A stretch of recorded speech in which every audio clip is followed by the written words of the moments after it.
Hey guys, and welcome back to Battlefront Updates. In this video I wanted to talk a little bit about the Rogue One X-Wing VR mission that is being released today together with the Scarif DLC. First off, I just wanted to give you a quick update that yes, my internet is still broken and my test stream didn't go too well. I'm currently downloading the game and it's probably gonna take another 4 or 5 hours before I get the game, and when I have the game I will hopefully be able to stream, but I can't promise anything unfortunately, because everything is just going to shit right now for me.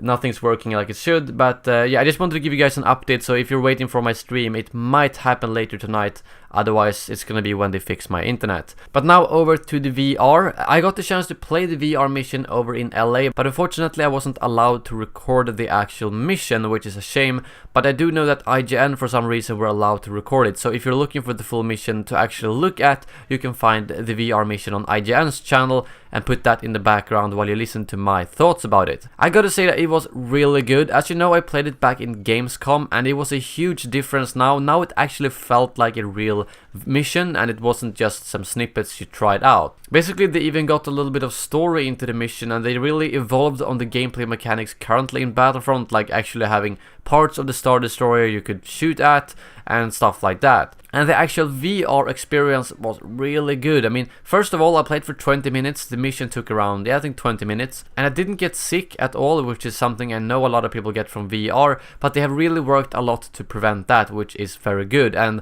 that was something that was very important for me, and it made it a lot more enjoyable. But then the fact of just sitting in the X-Wing, actually looking around, it looked so good. I mean, I've played some VR stuff on the PS VR, which wasn't that good. The graphics looked pretty bad, to be honest. But when I played the X-Wing mission, that wasn't the case. It might be because it's in space and graphics can be a little bit more simple, but still, it really did look very good. And the detail in this mission was very impressive. Like, you could actually look down in buttons in the cockpit and press those. Like, I just pressed around on like all buttons to try them out, and I found the button that actually fired the normal blasters. So I used my controller to lock on, and then instead of using the normal fire button, because, well, that's boring, I actually looked down with the VR headset and pressed the button in the cockpit to fire the lasers, and that was a really cool feeling.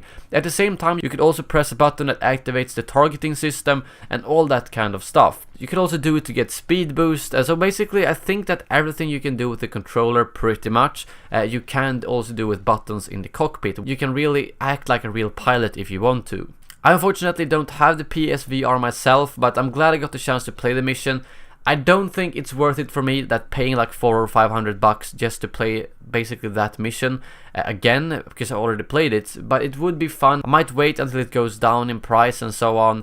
But if you are looking to get PSVR or some other VR, I would really recommend it, because I mean, it's like half of the price of the HTC Vive, I think, but it's still really good quality. So if you're very much into VR and especially Star Wars, you will really enjoy this mission. And I can imagine that anyone who likes Star Wars, you don't even need to be a Battlefront player, will think this is such a cool experience.